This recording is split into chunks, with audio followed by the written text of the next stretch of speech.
Bonjour à toutes et à tous et bienvenue ce matin dans la vision marché d'Agia. Aujourd'hui, j'ai le plaisir d'être accompagnée, et je le serai tous les semestres, par Philippe Crevel, qui va aujourd'hui nous dresser un petit horizon de l'économie mondiale et française.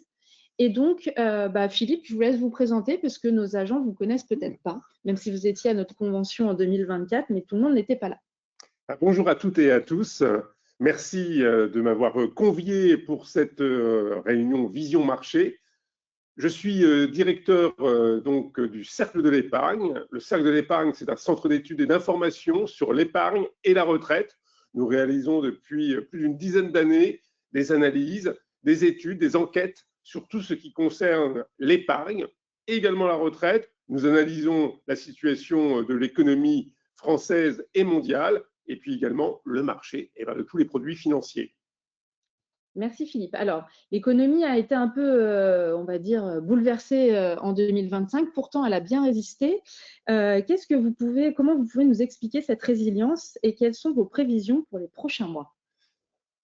Les prévisions, c'est toujours très dangereux parce que, comme je dis toujours, pourquoi les devins et les pitis ont inventé les économistes, c'est pour se sentir moins seuls. Mais au-delà de cette boutade, c'est vrai qu'en 2025, la situation économique a été meilleure que prévu.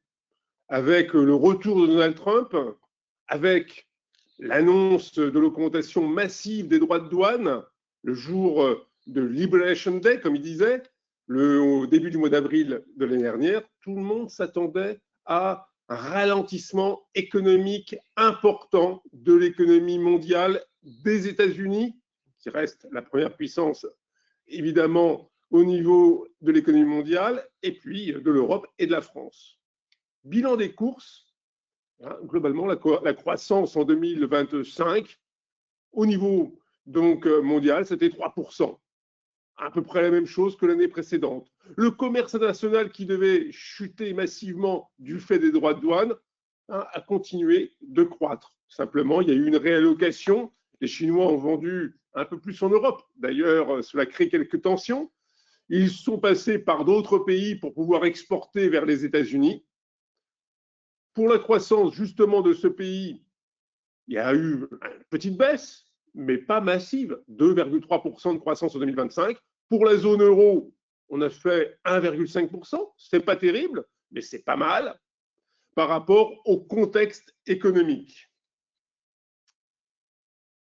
En matière de prévision pour l'année 2026, c'est très difficile parce que nous avons vu, donc il y a quelques jours, la décision de la Cour suprême de supprimer donc les droits de douane qui avaient été institués par donc le président américain, qui a décidé immédiatement d'en remettre 10%. Donc pour l'Europe, c'est bien parce que c'est pas 15, c'est 10. Mais malgré tout, on reste sur une situation de droits de douane plus important que ce que nous connaissions auparavant. Incertitude importante concernant des problèmes géopolitiques majeurs, les tensions entre l'Iran et les États-Unis. Cela peut avoir des conséquences sur le prix du pétrole, évidemment.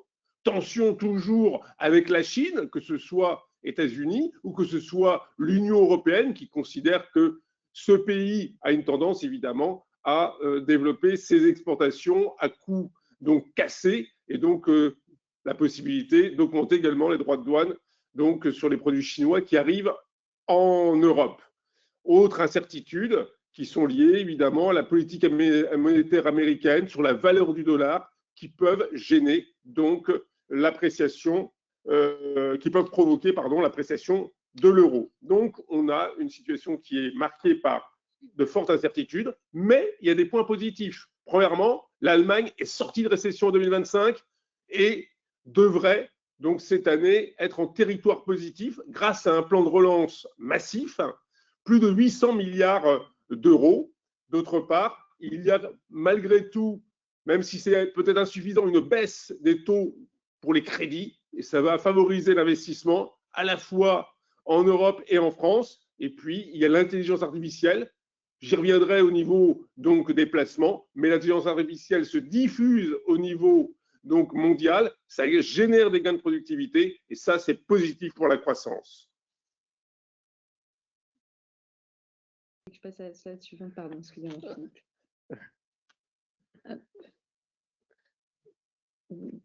C'est bon pour vous? Oui. Pardon, excusez-moi. Je n'ai pas passé assez vite. Bon, il faudrait que je reprenne mes petites slides.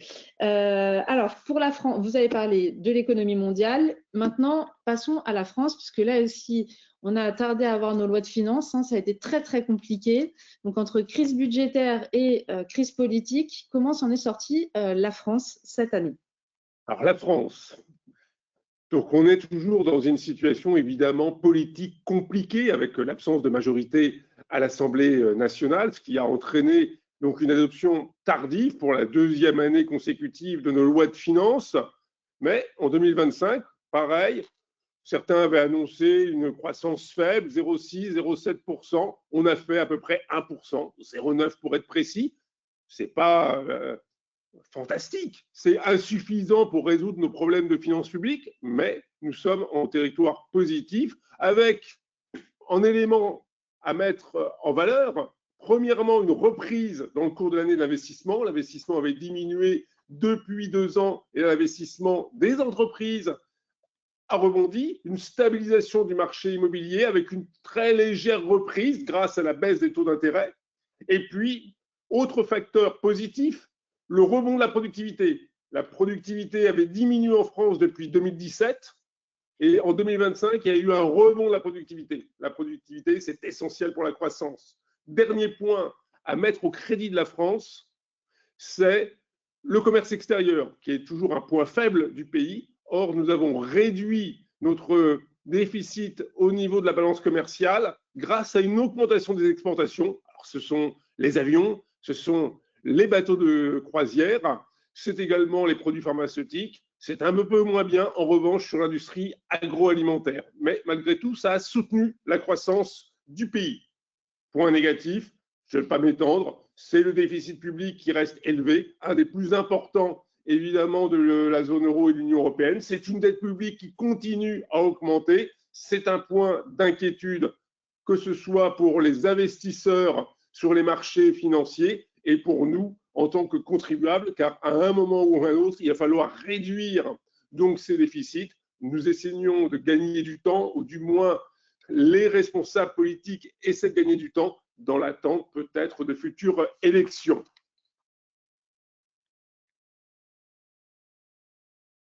Alors, on a entendu, enfin moi je suis les chiffres au mois par mois un peu pour voir les décrypter avec les agents. L'épargne a eu un taux assez croissant. Chaque mois, on entendait France Assureur qui disait encore un nouveau taux atteint, un record. Comment aujourd'hui vous expliquez que les ménages du coup aillent aussi fort sur l'assurance vie en France? Alors, Aurélie, vous avez totalement raison. Les Français sont des épargnants. 18% de leurs revenus en 2025 ont été consacrés à l'épargne. Alors, il y a une partie qui concerne l'investissement immobilier et une partie qui concerne l'épargne financière. L'épargne financière, c'est tout ce qui est produit, comme le livret A, le livret de développement durable, les comptes titres, l'assurance vie, évidemment, le PEA, le PER. C'est ce volet d'épargne financière qui a fortement augmenté. Ça a été doublé en 5 ans. On est passé de 4,5% à 9% du revenu sur l'épargne financière. Quelles sont les raisons de cette forte augmentation de l'épargne financière? Il y en a 3. Premièrement, il y a la succession de chocs et de crises depuis 2020. Covid, guerre en Ukraine, inflation, le retour de Donald Trump, j'ai oublié également la guerre à Gaza, et donc une crise politique en France qui a également conduit les ménages par précaution à mettre de l'argent de côté. Ça, c'est un premier facteur. Deuxième facteur, c'est le vieillissement de la population. Plus une population vieillit, plus elle a tendance à épargner. Nous le constatons au Japon, en Allemagne, en Chine également, et bien évidemment en France.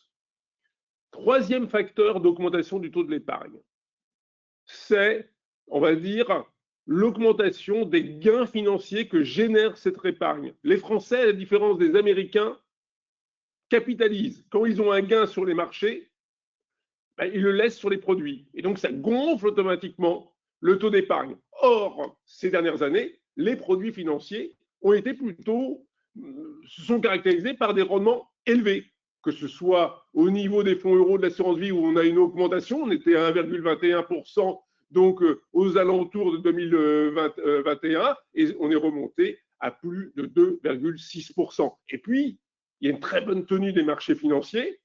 L'année dernière, le CAC 40 a fait plus 10%, mais en moyenne, on est au-delà de 20% pour les indices donc internationaux. En France, on est toujours un petit peu pénalisé par notre crise politique. Et puis l'année dernière, le luxe était un peu moins bien porté que les années précédentes, ce qui explique un petit peu on va dire, cette moindre valorisation des entreprises françaises par rapport à la moyenne européenne. Depuis le début 2026, on constate néanmoins une amélioration de la situation sur ce terrain-là. Alors Aurélie, vous m'avez posé la question sur l'assurance vie, qui a connu en 2025 une année record, une collecte nette supérieure à 50 milliards d'euros. Pourquoi cette collecte de 50 milliards d'euros?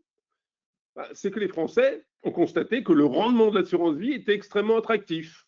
J'ai parlé des fonds euros, les communications des différentes compagnies d'assurance au mois de janvier 2026 ont été assez claires sur le sujet, 2,5, 2,6, voire beaucoup plus, 3,5, 3,6%. Et les Français ne sont pas plus idiots que les autres. Ils regardent les rendements. Le livret A, on est passé de 3 à 1,5%. Les dépôts à terme ont fortement baissé avec la baisse des taux directeurs de la Banque centrale. Et donc, l'assurance vie, son attractivité, sa compétitivité, évidemment, est en forte hausse.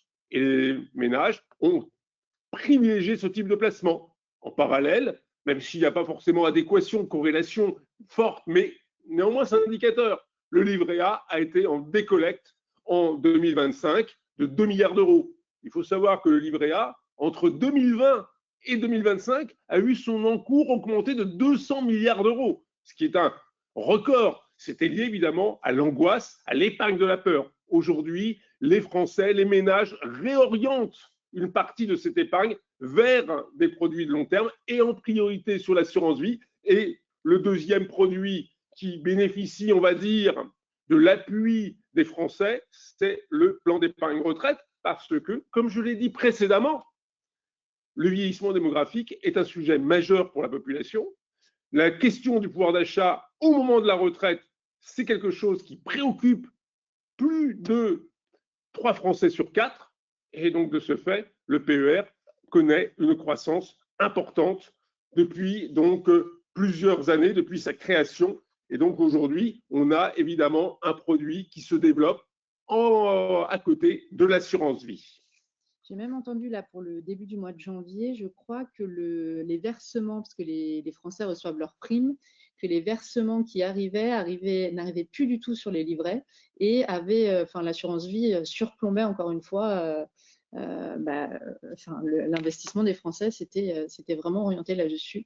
Ils n'ont pas parlé des PER, en effet, mais je pense que ça en faisait partie également. L'assurance vie, qui connaît donc mois après mois des versements records en cotisation brute comme en collecte nette. Et à côté, il y a le PER. Le PER, en 2025, c'est 20 milliards de cotisations brutes, avec donc une collecte nette de 11 milliards. Et aujourd'hui, il y a plus de 12 millions donc de Français qui ont un plan d'épargne retraite pour un produit créé en 2019, même si ça a repris des vieux produits d'épargne retraite que vous connaissez toutes et tous. Néanmoins, on a une croissance qui est relativement forte. Donc, ces deux produits actuellement superforment, on va dire, tous les autres du fait de leur attractivité. Ils sont connus, il y a des avantages fiscaux et ça joue évidemment favorablement pour ces deux produits. Alors, l'or a battu un record en 2025. L'année 2026, du coup, est-ce qu'il faut s'orienter sur le métal, sur ce métal jaune, sur ce beau métal? Moi, j'ai plutôt tendance à l'acheter en bracelet, mais pourquoi pas de manière à épargner. L'augmentation du cours de l'or, c'est évidemment extrêmement impressionnant, c'est sans précédent. Passer donc de 2000 dollars l'once à plus de 5000 dollars l'once en moins de 5 ans, c'est le symbole de la peur, c'est le symbole de l'angoisse. C'est également la volonté de certains acteurs de réduire leur exposition au dollar. Les banques centrales des pays émergents donc, réduisent leur exposition au dollar et achètent de l'or. En Chine, du fait de la crise immobilière, donc la population, pareil, achète de l'or. Et donc, tout ceci concourt à l'augmentation des prix de l'or. Et puis, il y a évidemment les institutionnels, à travers en particulier des fonds indiciels, des ETF, or, qui proposent de plus en plus à leurs clients d'acheter ce type de produits. Est-ce qu'il faut encore acheter de l'or? Je dirais que évidemment, on est dans des cours extrêmement élevés et que la probabilité d'une baisse augmente au fur et à mesure de l'augmentation du cours. Il y a des périodes où l'or est assez déprécié. C'est le cas, ça a été le cas entre 1980 et 2008, où ceux qui avaient acheté de l'or au plein milieu du second choc pétrolier en 79-80, quand Khomeini était arrivé au pouvoir en Iran, donc aux alentours de 2400 $ l'once en valeur actualisée, ils ont attendu 20 ans, plus de 20 ans pour retrouver leur argent. Donc il faut se méfier, l'or, ce n'est pas le fonds euro de l'assurance vie, il n'y a pas de garantie en capital et pareil, les plus-values dépendent un peu de la situation géopolitique. C'est vrai que si demain il y a un conflit entre l'Iran et les États-Unis, il est possible que ça augmente assez fortement. Si en revanche il y a une paix en Ukraine, ce que nous pouvons évidemment tous souhaiter, il y aura peut-être une baisse du cours de l'or. Donc, je dirais que, aujourd'hui, il faut faire attention en matière d'achat. Ça ne peut être que de la diversification, ça peut être que marginal dans un patrimoine.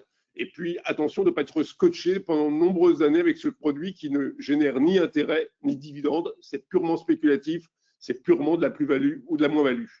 On ne va pas retourner à l'ancien modèle des lingots sous le matelas.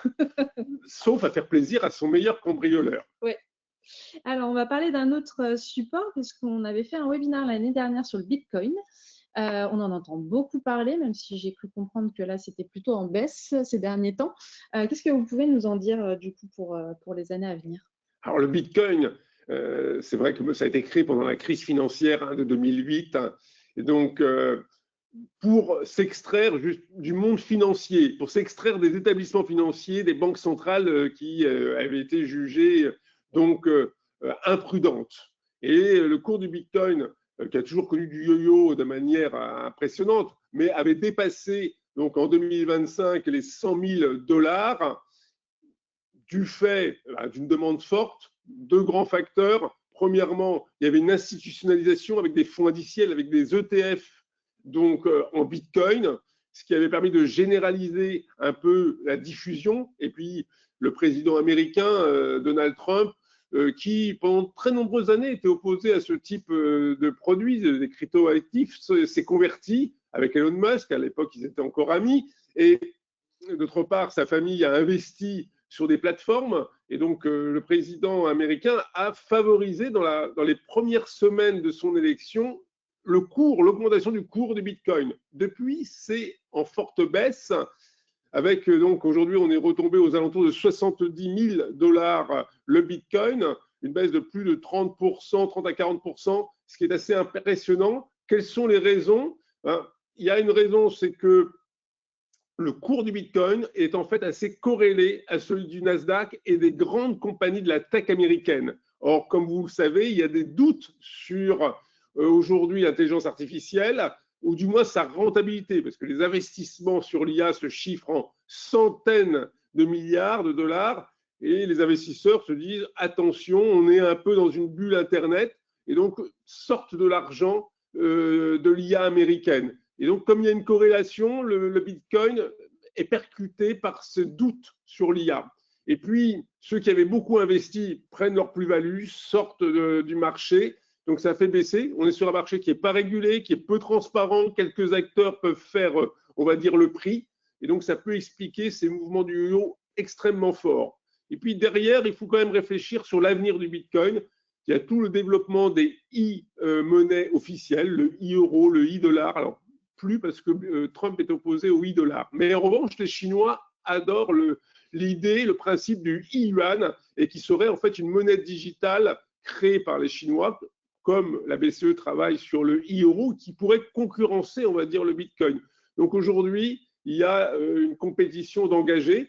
Et puis, le marché du Bitcoin est très aujourd'hui également lié aux stablecoins, qui sont donc des cryptos, mais qui sont beaucoup plus stables logiquement et qui suivent plutôt des devises qui permettent en fait de faire des opérations en dollars via des cryptos. Mais comme le dollar baisse, il y a des appels, on va dire, sur le marché de la crypto qui font baisser le cours du Bitcoin. Donc, il y a un lien entre la baisse du dollar et également la baisse des cryptos. Donc, je dirais attention, c'est un marché comme l'or, très spéculatif, très étroit, peu transparent.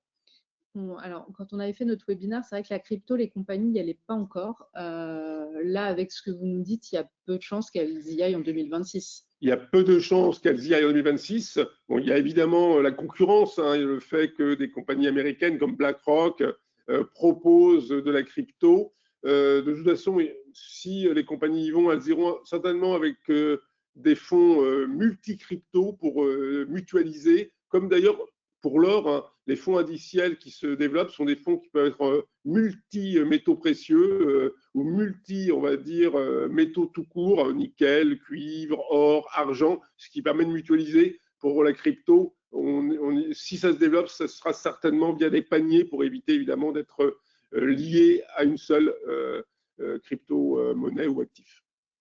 Et du coup, alors, on arrive presque à la fin en matière de placement pour 2026. Qu'est-ce que vous pouvez nous recommander ou recommander aux agents qui nous regardent aujourd'hui?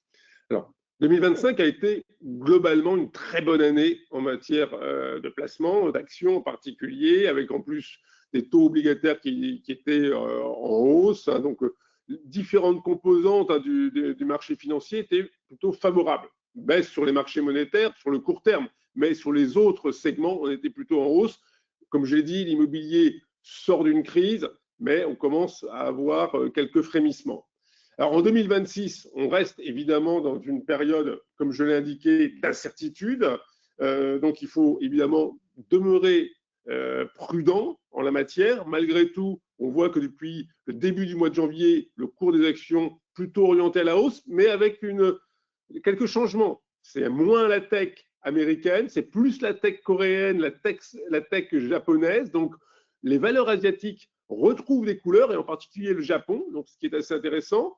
Et également, il y a des secteurs qui étaient un petit peu délaissés ces dernières années, qui retrouvent donc de l'intérêt, secteurs traditionnels, liés évidemment aux infrastructures. Je t'ai parlé du plan de relance allemand de plus de 800 milliards d'euros.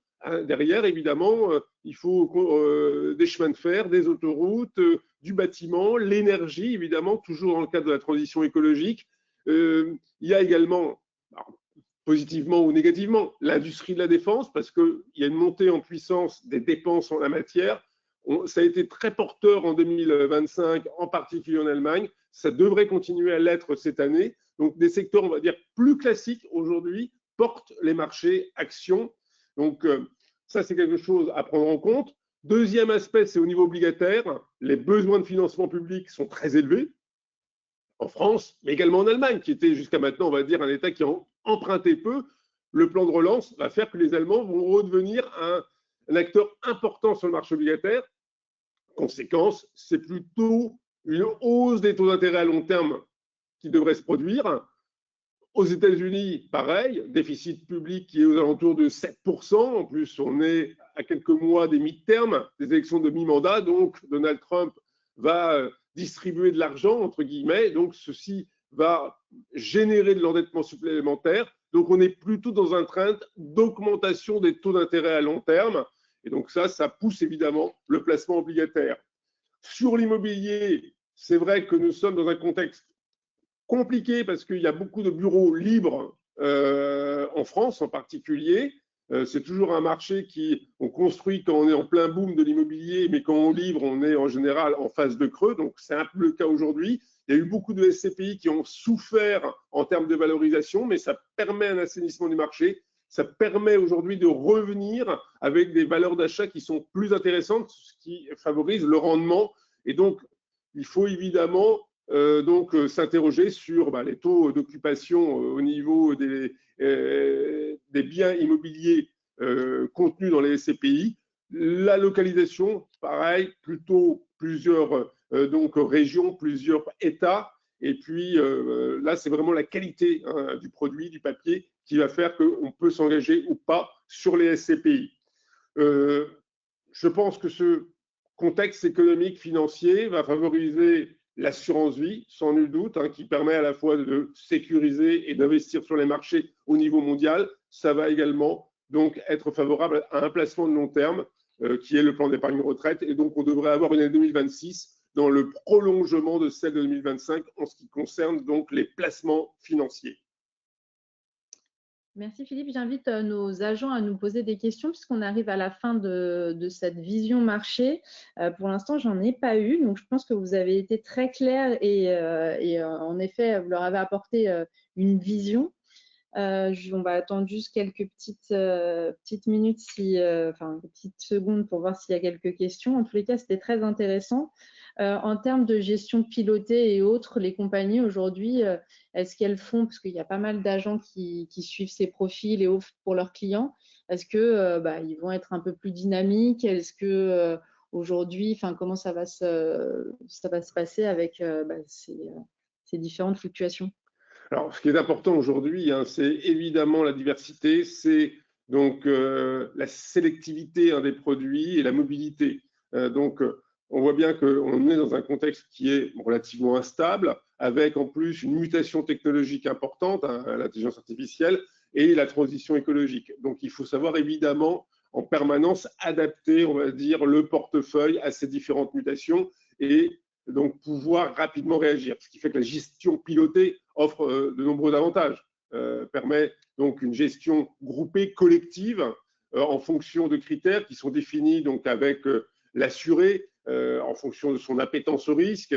Nous ne sommes pas tous égaux en matière d'appétence au risque, donc ça permet évidemment donc aux agents comme aux compagnies de pouvoir proposer donc des profils qui correspondent aux besoins et aux attentes. En matière de produits, se développent beaucoup les produits structurés qui avaient à un moment donné été un petit peu mis sous le boisseau, les produits structurés qui permettent à la fois de faire des garanties, on va dire, sur du rendement, sur de la valeur, sur du capital, et deuxièmement, d'offrir de l'opportunité de rendement compte tenu du potentiel des marchés, de la croissance, comme je l'ai dit en début, d'émissions, croissance économique qui demeure malgré les difficultés assez fortes. Et puis, donc, il y a le fait qu'on voit aujourd'hui un peu moins de tech peut-être et un peu plus d'industrie traditionnelle, d'économie traditionnelle. Et donc, il faut être capable de piloter en temps réel pour pouvoir gagner, on va dire, du rendement. Alors, on a un peu deux questions en une. C'est quelle zone géographique privilégiée? D'autant que oui, les États-Unis l'année dernière ont bien performé, mais enfin voilà, comment se positionne notamment l'Europe avec la guerre en Ukraine? Enfin voilà. C'est vrai que ces dernières années, the place to be, c'était les États-Unis en termes de rendement, avec l'intelligence artificielle, avec le Nasdaq, avec le S&P 500, il n'y avait pas photo. Aujourd'hui, évidemment, il y a des doutes à la fois sur la croissance américaine, du fait un peu d'une politique économique donc un peu complexe à suivre, et la dépréciation du dollar qui est voulue par Donald Trump pour favoriser les exportations américaines. Et donc aujourd'hui, c'est vrai que le placement américain devient plus compliqué, nécessite parfois des couvertures de change, donc ça va diminuer le rendement. L'Asie, qui a connu une période difficile, retrouve des couleurs importantes parce que les valorisations sont beaucoup plus faibles qu'aux États-Unis, en particulier au Japon, en particulier en Corée du Sud. Et donc, sur des entreprises qui sont très axées également haute technologie. Donc là, il y a un potentiel et on voit depuis le début de l'année une valorisation de ces marchés. Le marché chinois est toujours un petit peu compliqué et très lié aux exportations. Donc, la Chine a plutôt bien résisté, comme je l'ai dit, en 2025, 5% de croissance. Ces exportations n'ont pas trop souffert, mais évidemment, on voit que au niveau national, il y a des tensions sur le sujet. Donc, il faut faire attention. Donc, prudence quand même un petit peu sur la Chine, où on pourrait avoir une érosion de la croissance. Donc, Asie, mais plutôt l'Asie, on va dire, des pays développés traditionnels, et Chine avec modération. L'Europe, oui, il y a un potentiel, parce que premièrement, l'Europe est en retard en termes économiques, retard en termes de productivité, retard sur l'IA, retard en termes d'infrastructure, et il y a ce fameux plan allemand, il y a cette volonté de l'Europe de moderniser sa défense. Et donc, il y a évidemment un potentiel de rebond européen dans les prochains mois, dans les prochaines années, qui devrait se faire sentir sur les placements. Donc, c'est peut-être le bon moment de faire un retour sur les valeurs européennes en diminuant un petit peu son exposition aux États-Unis. Il ne faut pas disparaître des États-Unis, car évidemment, ça reste la première puissance économique nationale, ça reste quand même un pays où les rentabilités en termes financiers sont supérieures à la moyenne mondiale. Donc évidemment, on reste aux États-Unis, simplement on y va un peu moins qu'auparavant, et quand on y est trop exposé, on réarbitre en fonction donc, de l'Asie ou en fonction de l'Europe. Justement, j'avais une question par rapport à ça, puisque là, est-ce que les agents ont à craindre que leurs clients qui ont investi sur les États-Unis se retirent suite aux tensions qu'on entend en ce moment et notamment aux désaccords qu'on a qu'il y a avec Trump sur certains sujets? Comme tout placement, c'est vrai qu'on peut avoir des considérations d'ordre éthique, moral. Ça vaut sur l'industrie de la défense, ça peut évidemment sur donc la politique de Donald Trump vis-à-vis de l'Europe ou au niveau mondial. Donc là, c'est des considérations personnelles. Après, sur on va dire, un point de vue économique, les États-Unis restent aujourd'hui un pays avec évidemment des entreprises qui ont une très belle rentabilité, qui ont des marchés importants. Donc, il faut évidemment faire le pour ou le contre. Et puis, d'autre part, toutes les entreprises ne sont pas forcément pro-Trump. Oui. Une entreprise d'intelligence artificielle, à l'heure actuelle, est justement en conflit avec Donald Trump, Anthropic. Donc, voilà, il ne faut pas forcément condamner toutes les entreprises américaines. Donc, je dirais, il faut avoir modération là-dessus, mais ce sont des considérations personnelles sur lesquelles je ne peux pas m'engager. Non, bien sûr.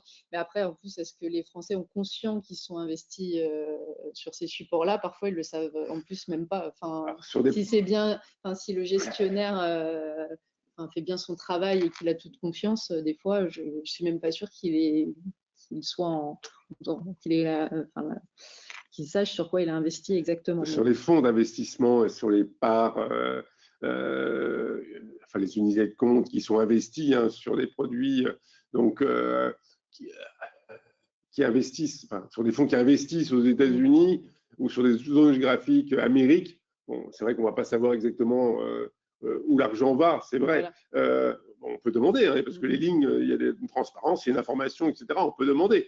Et donc là-dessus, ça fait partie du travail d'information que les agents peuvent procurer à leurs clients en disant, voilà, ce fonds va financer telle ou telle entreprise, tel ou tel secteur. Ça relève, on va dire, de la communication entre l'agent et son assuré.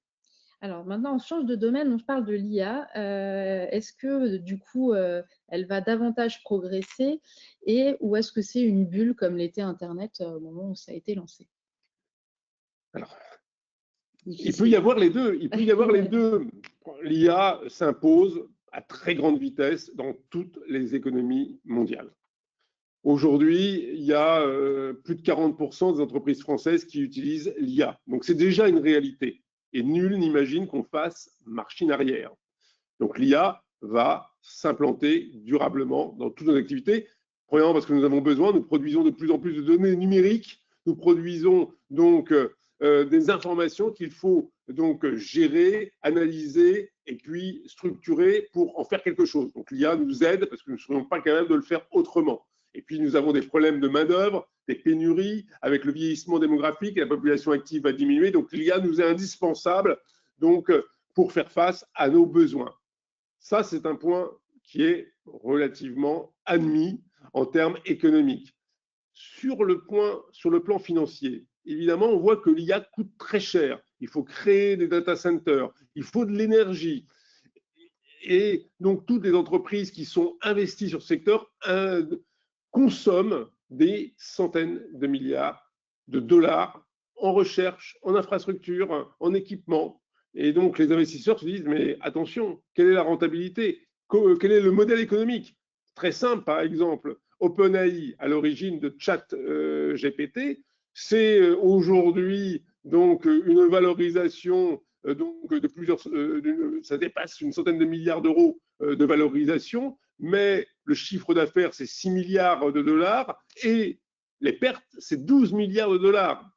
Et OpenAI a indiqué que ses besoins en 2026, c'était plus de 100 milliards pour d'investissement. Donc, on voit que, évidemment, les investisseurs commencent aujourd'hui un petit peu à se dire attention, attention, on est un peu comme dans la bulle Internet avec des PER, des Price Earning Ratio qui sont assez aberrants. Et donc, il y a évidemment un risque de correction, un risque de rationalisation du marché avec des faillites, avec le fait que, comme on est dans le monde digital, seul le premier emporte, hein, d'où le fait que chacun veut investir beaucoup pour être le premier, mais donc tout le monde ne sera pas premier. Donc oui, on est sur un marché qui est encore instable, qui est encore fragile, qui est naissant, même si la diffusion est beaucoup plus rapide que ce que nous avions connu au moment du développement d'Internet. On est, ChatGPT, c'est 4 ans d'existence.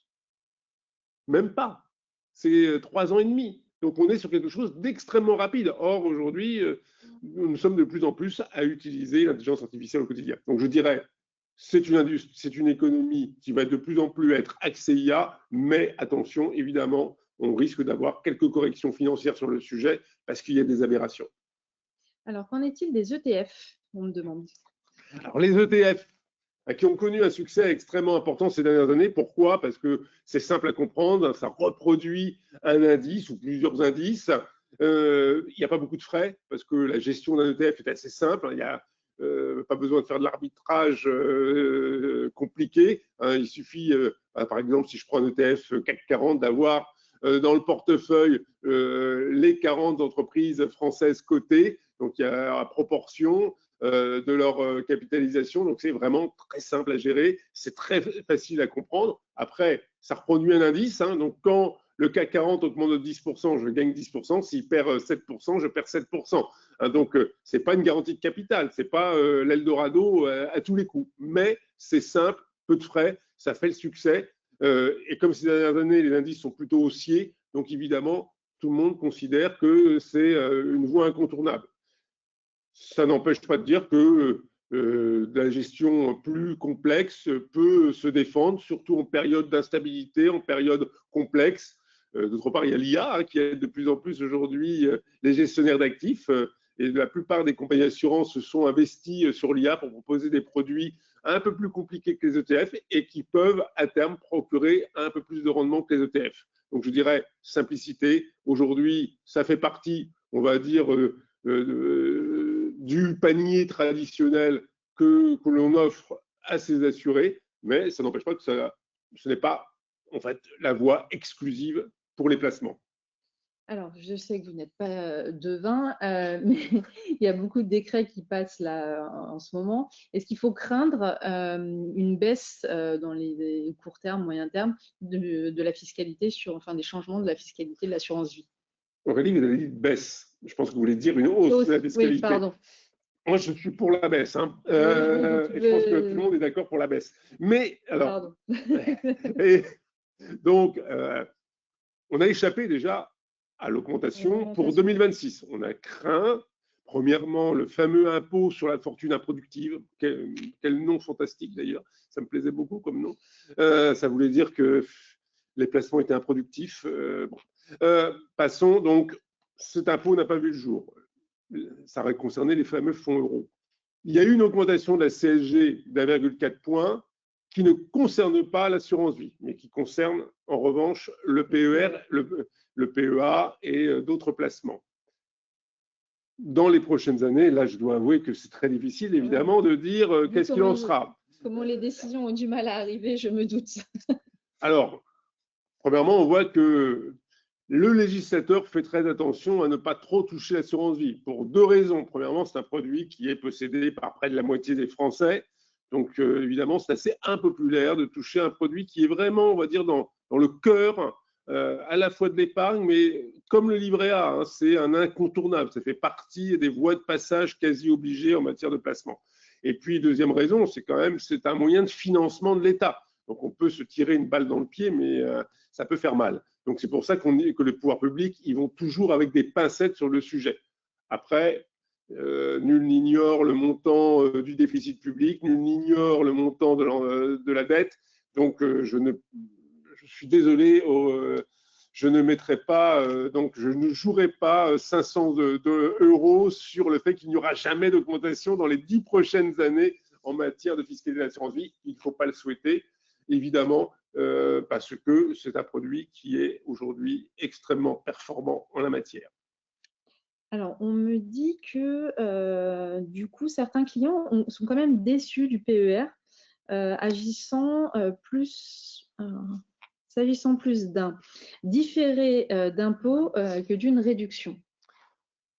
C'est vrai que le PER peut être attractif à travers sa déduction fiscale sur le revenu imposable au moment des versements. Évidemment, comme tu viens de le dire, il y a un report d'imposition au moment de la sortie, avec le fait que la sortie en capital ou en rente sont imposées, et tout dépend du taux d'imposition. Si vous avez un taux d'imposition qui baisse par rapport à votre taux d'imposition en période d'activité professionnelle, ça peut être intéressant. Deuxièmement, c'est vrai que le PER a été vendu avec sa sortie en capital, qui n'existait pas sur des produits comme le PERP ou les contrats Madelin. Mais la sortie en capital sur le PER, pour les versements individuels qui ont bénéficié de l'avantage fiscal à l'entrée, est plutôt assez pénalisée, parce que c'est une imposition sur la valeur du capital, ce n'est pas une imposition sur le rendement du capital. Et donc évidemment, si vous sortez 200 000 euros d'un coup, évidemment, votre taux marginal d'imposition augmente et vous allez, évidemment, ça va toucher la valeur du capital que vous prenez. Donc, évidemment, le conseil, c'est de faire de la sortie en capital fractionnée pour éviter des sauts d'imposition importants. Et deuxièmement, opter parfois pour la rente, même si la rente n'a pas bonne presse en France, où là, le taux d'imposition sera plus faible que le taux d'imposition sur le capital. Donc là, évidemment, il y a un arbitrage à faire. Mais c'est vrai que c'est pas le cadeau fiscal à l'entrée a une conséquence sur la sortie. Et donc, il faut évidemment présenter de manière assez transparente les éléments à son client. Et c'est vrai que l'assurance vie, au regard, peut être plus compétitif pour un certain nombre d'assurés, parce que là, il y a un avantage à la sortie avec le fameux abattement de 4 600 et 9 200 euros pour un couple et pour un célibataire, et un taux d'imposition qui joue que sur les gains et non pas sur le capital. Alors là, nous, on va avoir en France les élections municipales. Je sais, je vous le redis, vous n'êtes pas devin, je me doute, mais élections municipales plus élections présidentielles l'année prochaine, est-ce que ça va agir sur, du coup, là aussi, les actions et la bourse? Pendant une quarantaine d'années, la politique avait peu d'influence sur les marchés financiers en France. La dernière élection qui avait vraiment provoqué, on va dire, une forte fluctuation, c'était 1981, l'élection de François Mitterrand avec son programme, les 110 propositions, avec la nationalisation des banques, des assureurs, des assurances, etc. Là, il y avait eu un choc économique majeur. Depuis, c'était assez calme. En 2024, la décision du président de la République de dissoudre l'Assemblée nationale a provoqué un recul des valeurs actions en France. Il a fallu attendre plus d'un an pour qu'on retrouve le niveau de mai 2024, et on voit qu'on est toujours un peu poussif par rapport aux autres indices. Donc oui, il y a aujourd'hui une influence du politique parce que la situation est assez compliquée, que deuxièmement, nous avons une dette importante et qu'il n'y a pas beaucoup de consensus pour la réduire. Donc les investisseurs étrangers se méfient un petit peu de la France. Donc évidemment, ce qui va se passer dans les prochains mois peut évidemment créer donc une onde de choc ou pas. Je pense qu'il y a un consensus pour rester dans la zone euro. Donc ça, c'est quand même un point qui permet un petit peu de solidifier l'environnement financier en France. Si on sortait de la zone euro, là, évidemment, ce serait assez compliqué. D'autre part, l'idée qu'il va falloir réduire son déficit public s'imposera à tous les gouvernements parce qu'il faut savoir qu'aujourd'hui, sans les investisseurs étrangers, on ne finance pas notre dette. Donc, il faudra y passer. Et donc, ce qui, évidemment, constitue à la fois un problème, on va dire, de court terme, et ce qui est une corde de rappel pour l'ensemble de nos valeurs financières. Donc, c'est vrai que dans les 2 prochaines années, enfin un an et demi, on est en zone de doute. On peut avoir quelques tensions à la fois sur nos taux obligataires et également sur nos valeurs financières en bourse. Donc, pas de surexposition à la France, pas non plus, je dirais, de départ, pas vendre toutes ces actions françaises pour le moment, simplement être vigilant, oui. Hormis la bulle de l'IA, y a-t-il d'autres marchés que vous pourriez voir en surchauffe, entre guillemets Alors, d'autres marchés en surchauffe. Alors, je dis que l'industrie de la défense a connu une très forte valorisation en 2025 avec Rheinmetall qui a fait des augmentations à 2 chiffres. Pour le moment, ça continue parce que les commandes militaires se multiplient. Si à un moment donné, il y avait un problème de financement public en particulier, donc la capacité des États en fait à acheter des armes, et on voit que le débat existe en Europe, où Emmanuel Macron a proposé que ce soit l'État communautaire européen qui prête de l'argent aux États pour acheter un petit peu leur défense. Donc oui, là, il pourrait y avoir un petit trou d'air pour l'industrie de la défense parce qu'il y a une forte augmentation en 2025, ça continue en 2026, et donc il faut faire attention. J'ai dit qu'on pouvait encore y aller, mais il faut suivre ça quand même si l'augmentation devenait trop rapide. Et moi, comme je conseille toujours, il faut savoir prendre ses plus-values. Qu'est-ce que ça signifie? C'est qu'il faut se fixer des objectifs. Quand on a 30-40% de plus-value, il faut vendre et pour aller sur d'autres secteurs qui ont un potentiel de croissance. Et donc, ça vaut sur l'IA, ça vaut sur la défense. Et puis, il faut savoir également digérer ses pertes. C'est quand il y a des lignes, franchement, qui ne fonctionnent pas du tout, où on est toujours dans le rouge, il faut savoir les vendre pour réallouer sur d'autres secteurs en croissance. Donc, je dirais que industrie et défense, on peut encore y aller, mais attention. D'autres secteurs où il y a des bulles, pour le moment, non, c'est vraiment très centré sur l'IA. On me demande, donc, il y a pas mal de faillites, notamment en France. Est-ce que du coup, il y a un risque sur les investissements en France, typiquement, parce qu'on voit pas mal de sociétés qui ferment la porte. On a entendu ce matin, je crois que c'est Seb qui licencie. Oui. Voilà. Donc, alors, le nombre de faillites en France est revenu autour de 64 000 par an.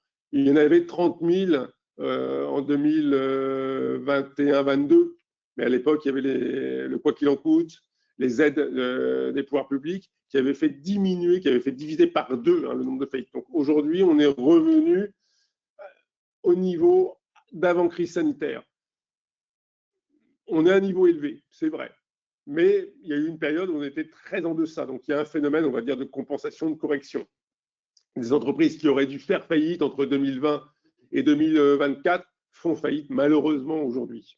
Donc, ce qui explique cette situation, ça concerne beaucoup le commerce, ça concerne des secteurs assez traditionnels comme l'électroménager, parce que là, il y a une concurrence évidemment directe des pays asiatiques émergents et la Chine en particulier. Et donc là, on a évidemment des difficultés majeures. Ça concerne également tout ce qui est textile. Il y a eu plusieurs chaînes de vente de vêtements qui ont fait faillite depuis 2-3 ans.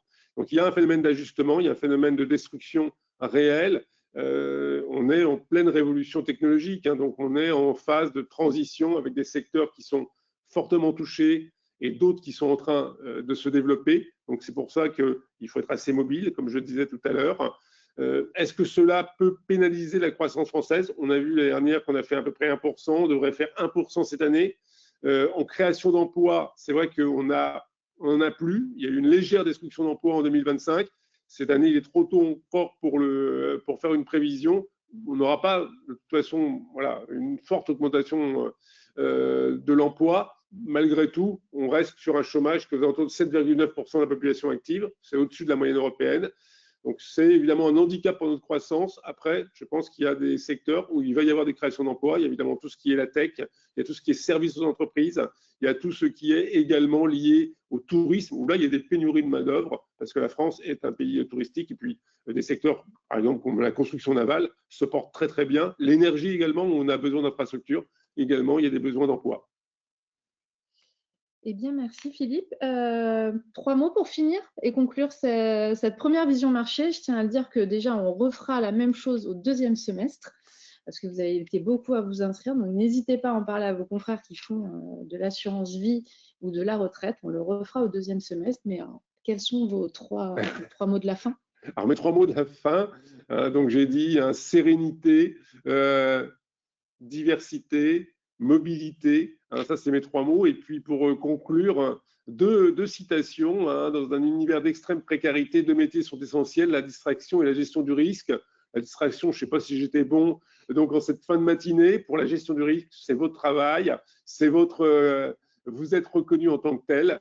Donc, je pense que vous allez être bon. Et puis, une formule de Milan Kundera, je préfère vivre en optimiste et me tromper que vivre en pessimiste pour la seule satisfaction d'avoir eu raison. Enfin, quand même, il vaut mieux être optimiste et pas se tromper. Donc, on va essayer de retenir le fait que ce qui est important, c'est l'optimisme. Merci beaucoup Philippe. Et puis les agents, je vous dis à très bientôt pour un nouveau webinaire en attendant la prochaine vision marché.